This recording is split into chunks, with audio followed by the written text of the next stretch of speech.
Hariom ma'am. जैसे कि इस सीरीज के लास्ट वीडियो में हम लोगों ने सप्तमेश को समझा था कि सप्तमेश जब कुंडली के अलग अलग भावों में बैठते हैं तो कैसा फल करते हैं।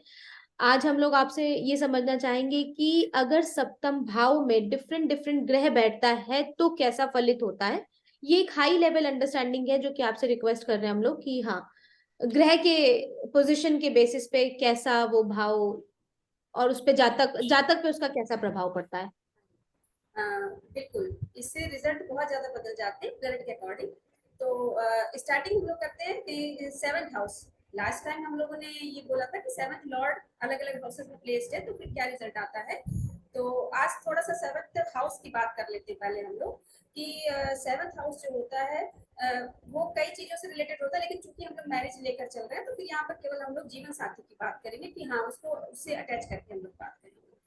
तो जैसे कि जो सप्तम भाव होता है आपके स्पाउस का होता है, पति या पत्नी का होता है।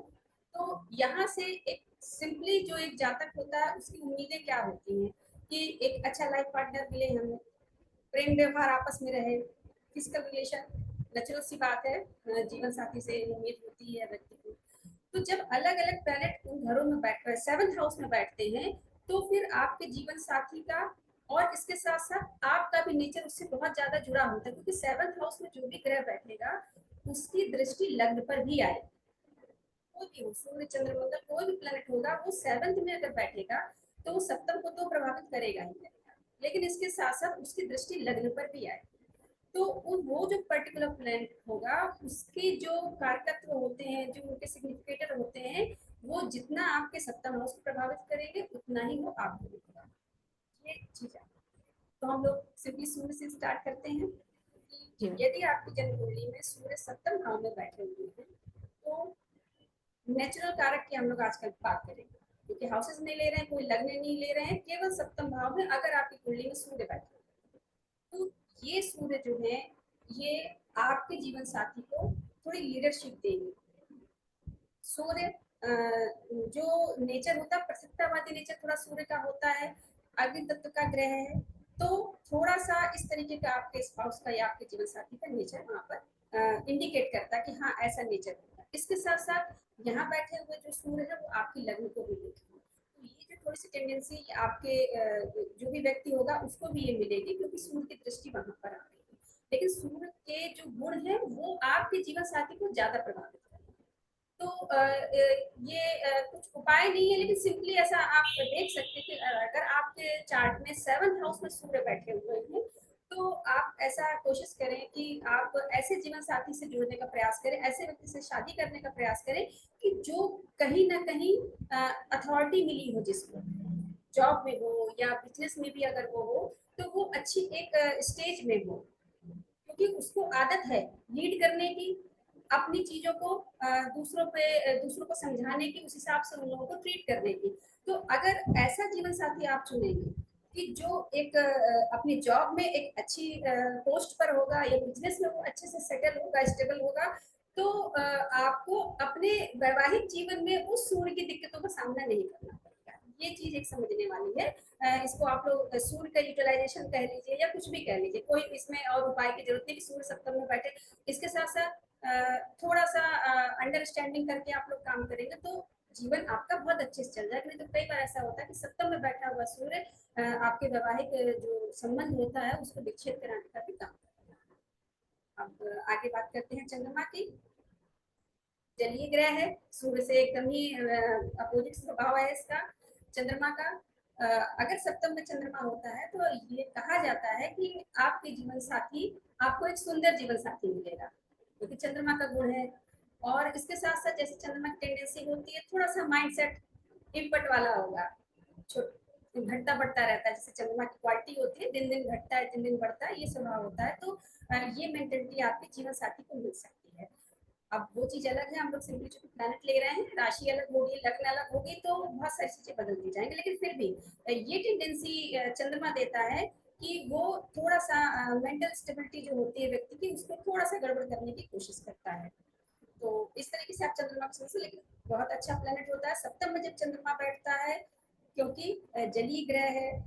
ऐसा जो आपका जो जीवन साथी होगा वो आपसे अधिक से अधिक प्रेम की उम्मीद चाहेगा कि आप उसको उतना ही ज्यादा उसका ध्यान रखें, उसकी चीजों को समझें, ये उसका गुण होगा। और इसके साथ साथ जो ये चंद्रमा है ये लग्न को देखेगा, तो ये आपको भी प्रभावित करेगा। आप भी अपने जीवन साथी से बहुत सारी एक्सपेक्टेशंस करेंगे कि वो आपको ही हर चीज में आगे से आगे रखे।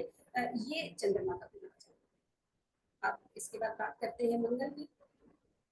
मंगल जैसे सभी लोग जानते हैं एनर्जेटिक प्लैनेट है और अग्नि तत्व का गुण होता है। इसके साथ साथ मांगलिक योग को ऐड कर देते हैं, सेवंथ में अगर मंगल होते हैं तो फिर ऐसा बोला जाता है मांगलिक योग बनता है। लेकिन जो मंगल को जो वो दोष दिया जाता है ना कि जीवन साथी की आयु कम होती है या लड़ाई झगड़ा कलह होती रहती है पारिवारिक जीवन में, तो इसके लिए केवल हम मंगल को दोष नहीं दे सकते हैं। वहां बैठा होता है मंगल, वो चूंकि वो ऐसा प्लेनेट है, क्रूरता होती थोड़ी उसमें, अशुभ प्लेनेट है, तो वो उसमें इफेक्ट आ जाता है। लेकिन आपस में जो टकराव होता है या मैरिज लाइफ में जो दिक्कतें आती है उसके लिए और भी चीजें, आपका सेकंड हाउस भी देखा जाता है। वो वाणी होती है आपकी, वाणी अगर अच्छी नहीं है, हार्श है, रूड है, तो उससे भी इफेक्ट आता है आपके संबंधों में।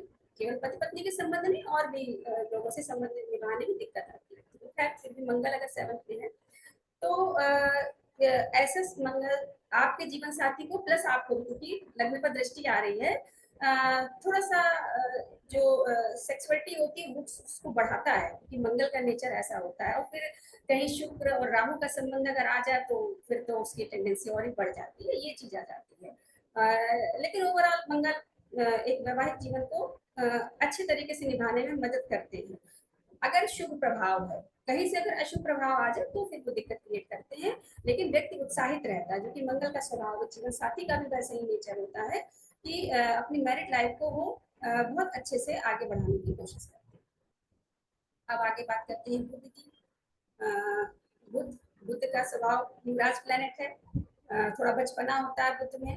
और सेवंथ हाउस का संबंध जब बुध से बनता है या बुध की 12 राशियों से बनता है, मिथुन राशि और कन्या राशि अगर सेवंथ में आती है तो ऐसा अक्सर देखने में आया है कि दो विवाह का योग बनता है। सिंपल इतने से ही हम लोग नहीं बोल सकते कि दो विवाह होंगे, लेकिन फिर भी बुध का सेवंथ हाउस में बैठे, क्योंकि बुध की टेंडेंसी ऐसी होती है। और ये जो बुध होता है मजाकिया प्रकृति का होता है, तो आपके जीवन साथी को वैसा ही नेचर प्रदान करेगा, हंसी मजाक करना, हंसना बोलना, ये बुध के गुण होते हैं। और यहाँ से बैठ के जब बुध लग्न को देखेंगे तो वो आपको भी ऐसे ही टेंडेंसी देने की कोशिश करेंगे। तो बुध ओवरऑल सेवंथ में ये अच्छा होता है। लेकिन और अगर अशुभता आती है, कोई अलग उसमें इफेक्ट आ जाता है अशुभ ग्रहों का बुध पे, तो फिर विवाह में ऐसा हो जाता है कि आपका एक विवाह सफल नहीं होता है और उसके बाद जब आप दूसरा विवाह करते हैं तो आपको वैवाहिक सुख की प्राप्ति। अब इसके बाद बुध के बाद आगे बात करते हैं जुपिटर की। बृहस्पति की देवगुरु है बृहस्पति। बृहस्पति को वैदिक ज्योतिष जो का है वहां पर महिलाओं की कुंडली में कारक माना गया है। विवाह महिला अगर किसी फीमेल चार्ट को हम लोग देख रहे हैं तो वहां पर लोग विवाह के कारक के रूप में बृहस्पति को देखते हैं। और इसलिए सप्तम भाव में बैठे हुए बृहस्पति को कारको भावनाशाय वाली चीज बोली जाती है। लेकिन केवल इतने से नहीं बात वही आती, बहुत सारी चीजें हम लोग को देखनी पड़ती हैं। पर ये चीज होती है कि सप्तम भाव में अगर बृहस्पति बैठा हुआ है, देव गुरु है, ज्ञान के कारक है, तो ये आपके जीवन साथी को बहुत अच्छा एक माइंडसेट देते हैं, सोचने समझने की क्षमता बहुत अच्छी देते हैं। और यहाँ से जो कि लग्न को देखेंगे तो वो गुण आपको भी मिलते हैं। और चूंकि वैवाहिक जीवन की बात हो रही है, भोग विलास होता है, फिजिकल रिलेशन होते हैं, तो यहाँ पर बृहस्पति बैठकर थोड़ा इन चीजों को डिस्टर्ब करते हैं। इसलिए वैवाहिक जीवन में समस्याएं देखने को मिलती है। तो सप्तम भाव में बृहस्पति बैठे हैं, मेल चार्ट हो या फीमेल चार्ट हो, कोई भी चार्ट हो, बृहस्पति यहाँ पर बैठकर एक अलग ही वातावरण बनाते हैं। तो जो वैवाहिक जीवन की जो बात आती है वहां पर, तो थोड़ी दिक्कतों का सामना व्यक्ति को करना पड़ता है। अब इसके बाद आते हैं शुक्र पर। शुक्र जनरल नाड़ी में या एस्ट्रोलॉजी में शुक्र को विवाह का मेन कारक माना जाता है, या तो मेल चार्ट हो या फीमेल चार्ट हो, कोई भी चार्ट हो। और इसके साथ साथ चूंकि विवाह की बात कर रहे हैं, भोग विलास देखना है, फिजिकल रिलेशन देखना है, तो शुक्र को देखना ही पड़ेगा। शुक्र में अगर शुभता है, शुक्र अस्त नहीं है सूर्य से, राहु का साथ नहीं है, मंगल का साथ नहीं है, तो बहुत अच्छा वैवाहिक जीवन ऐसे लोगों का होता है। शुक्र अगर सप्तम में बैठा है, ये भी आपके जीवन साथी को सुंदरता प्रदान करते हैं जब वो नीट एंड क्लीन होते हैं। तब की ये बात है। और राशियों में डिफरेंस आ जाएगा। मान लीजिए मीन राशि अगर यहाँ पर आई है तो शुक्र वहाँ बैठे तो उच्च राशि के हो जाएंगे, तुला वृक स्वराशि के हो जाएंगे। तो फिर उस तरीके की टेंडेंसी ये आपके जीवन साथी को और आपको प्रदान करें। अब इसके आगे बात करते हैं शनि। शनि ग्रह अगर सप्तम में बैठे होते हैं, शनि का नाम सुन के सभी लोग डरने लगते हैं। फीलिंग है लोगों की शनि कहीं भी बैठे तो हाउस को बिगाड़ते हैं, ऐसा कुछ करते हैं। दृष्टि से ज्यादा डरते हैं, बैठने को बोला गया उतना दिक्कत नहीं देते हैं। बृहस्पति के बैठने को ज्यादा समस्या दी गई है, शनि को उतना नहीं बोला जाता है।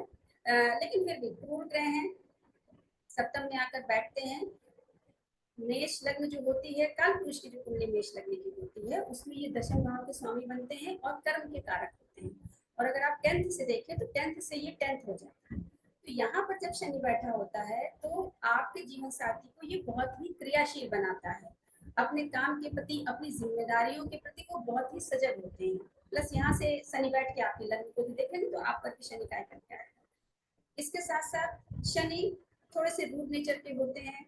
बहुत ज्यादा हंसी मजाक, हंसी ठट्ठा इस तरीके का नेचर शनि का नहीं होता है। तो ये व्यक्ति को बहुत ही शांत और गंभीर बनाते हैं। तो ऐसा हो सकता है कि आपका जो जीवन साथी हो वो बहुत ज्यादा मिलजुल के उसमें मिक्सअप होने वाला नेचर ना हो। आपको बहुत उनके साथ एडजस्टमेंट करके चलना पड़ेगा, उन्हें समझ के चलना पड़ेगा, ये सारी चीजें आ जाती है। और फिर अगर मान लीजिए यहाँ पर शनि अगर कुंभ राशि के शनि हो जाते हैं तो फिर ये टेंडेंसी ज्यादा देखी जाती है, क्योंकि कुंभ के शनि तब होंगे जब आपकी सिंह लग्न होगी। तो वहां पर लग्नेश की अलग प्रकृति हो गई। इवन हर लग्न जो होती है उसमें लग्नेश और सप्तमेश की जो माइंडसेट होता है वो अलग ही अलग होता है। लेकिन सिंपली हम जब शनि की बात करें और कुंभ राशि में शनि बैठे होते हैं तो ये बहुत ज्यादा व्यक्ति को एकांतवासी बना देते हैं। उन्हें बहुत ज्यादा बोलना बात करना उतना पसंद नहीं होता। और बाकी अन्य ग्रहों का जो प्रभाव आता है सप्तम भाव पर उसके आधार पर इसे बदल जाता है। अब इसके बाद आते हैं आपके राहु केतु। राहु की बात करते हैं।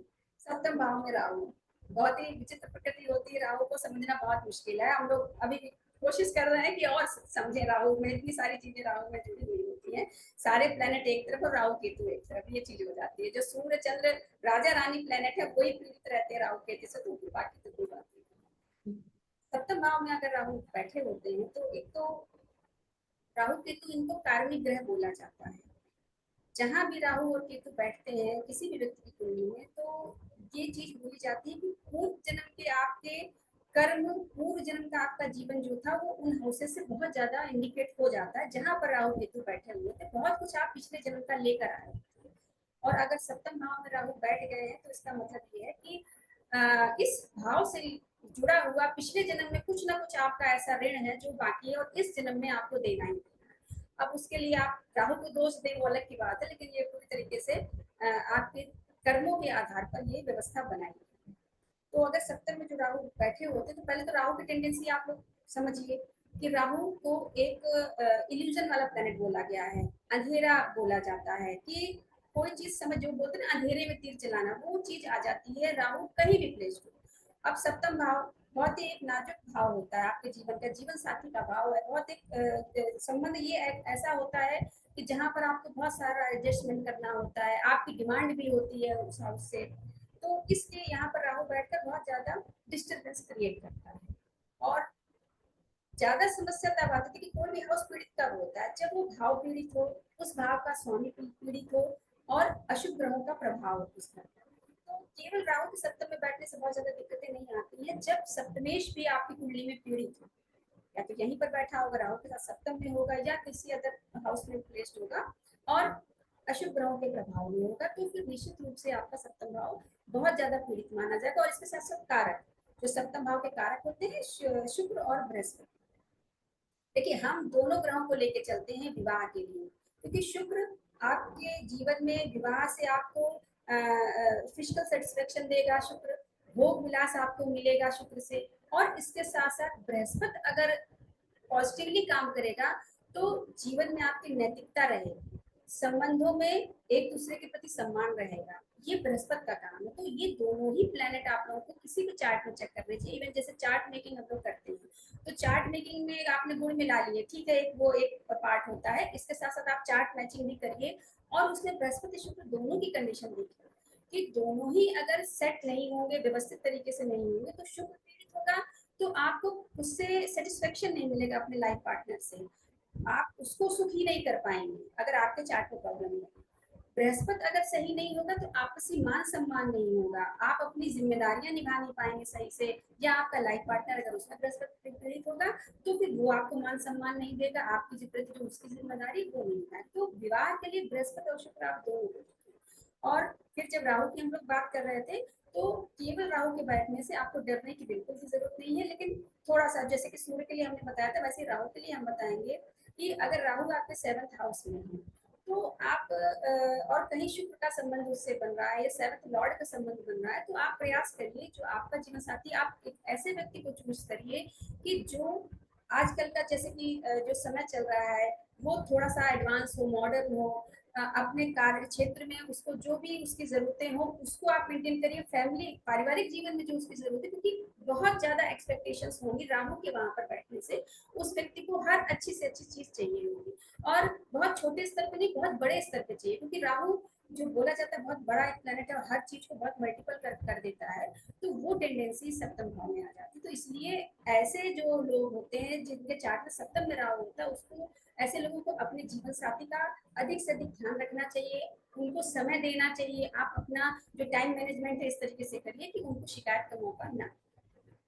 अब आते हैं केतु की बात करते हैं, बिल्कुल राहु से अपोजिट केतु होते हैं, सप्तम में अगर केतु बैठे हों तो अगर आपके चार्ट में केतु सप्तम में बैठे तो ये आपकी जिम्मेदारी बनती है कि आपको इसी हिसाब का जीवन साथी चुनना पड़ेगा, क्योंकि राहु के बिल्कुल विपरीत होगा अगर केतु सप्तम में बैठा है, तो बहुत ज्यादा मॉडर्न व्यक्ति आप मत चूज करिए, क्योंकि आपकी उसके साथ नहीं निभ सकती है। सप्तम में जो केतु बैठा हुआ है तो वो व्यक्ति को अगर कहीं जुपिटर से संबंध बन जाए तो बहुत आध्यात्मिक बना देता है। केतु और बृहस्पति का जो संबंध होता है वो व्यक्ति को आध्यात्मिक बनाता है, सांसारिक चीजों से उतना उनको इंटरेस्ट नहीं होता है, डिटैचमेंट की एक भावना आ जाती है। केतु जिस भी हाउस में बैठा होता है उस चीज उन भाव से जुड़े हुए कारकत्वों में केतु प्रतिकतावादी नेचर होता है केतु का, तो ऐसे ही होता है। तो आप उनको स्पेस दीजिए, जहाँ राहु की बात हो रही थी कि आपको स्पेशल अपने जीवन साथी को समय देना पड़ेगा, उनकी जरूरतों को समझना पड़ेगा, लेकिन केतु अगर सप्तम भाव में बैठा हुआ है तो आप उनको स्पेस देने की कोशिश करिए, उनकी अपनी लाइफ है, आपकी अपनी लाइफ है,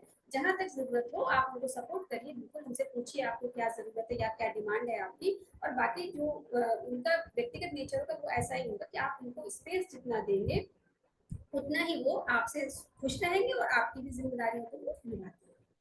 तो इस तरीके से हम लोग बहुत छोटे उसमें बात करी है, क्योंकि प्रोटेक्शन बहुत ज्यादा होता है, थोड़े से फिर वीडियो उतना ही लंबा होता चला जाता है, इसीलिए सूर्य से लेकर केतु तक बिना राशियों की हम लोगों ने बात करी, सिंपली अगर प्लेनेट हाउस में प्लेस्ड है तो फिर इस तरीके के थैंक यू मैम। तो आई थिंक कि मैम यहाँ से हम लोग देखेंगे, हम लोग लोगों से बोलते हैं कि जैसा ये सेशन उन्हें कैसा लगा, अकॉर्डिंगली अगर ऐसे कोई कमेंट्स आते हैं कि जिसमें वो लग्न वाइज ऐसा कुछ समझने का इच्छा जाहिर करेंगे तो उस हिसाब से भी हम लोग कुछ इस सीरीज में ऐड कर सकते हैं। तो वो हम लोग आगे फ्यूचर में वैसे ही कुछ वीडियोस बनाने की कोशिश करेंगे, क्योंकि ये बहुत हाई लेवल अंडरस्टैंडिंग थी जो आपसे हम लोगों ने ली, और इसकी एक झलक है ये कि लोगों को अपने चार्ट में अगर हाई लेवल केवल जाके देखना है तो उसे वो समझ सकते हैं। इसके लिए आपने अपना समय दिया, इसके लिए धन्यवाद। मैं बस लोगों से सभी से ही रिक्वेस्ट करूंगी ऐसे ही और इंटरेस्टिंग वीडियोस को देखने के लिए ज्योतिष विद ज्योत्सना को सब्सक्राइब करें, शेयर करें, और हम लोग और भी कुछ और अच्छी सीरीजेस लाने का सोच रहे हैं, तो आप उसे नोटिफिकेशन बेल को दबा दें जिससे कि आपको नोटिफिकेशंस मिलते रहेंगे। धन्यवाद। Thank you.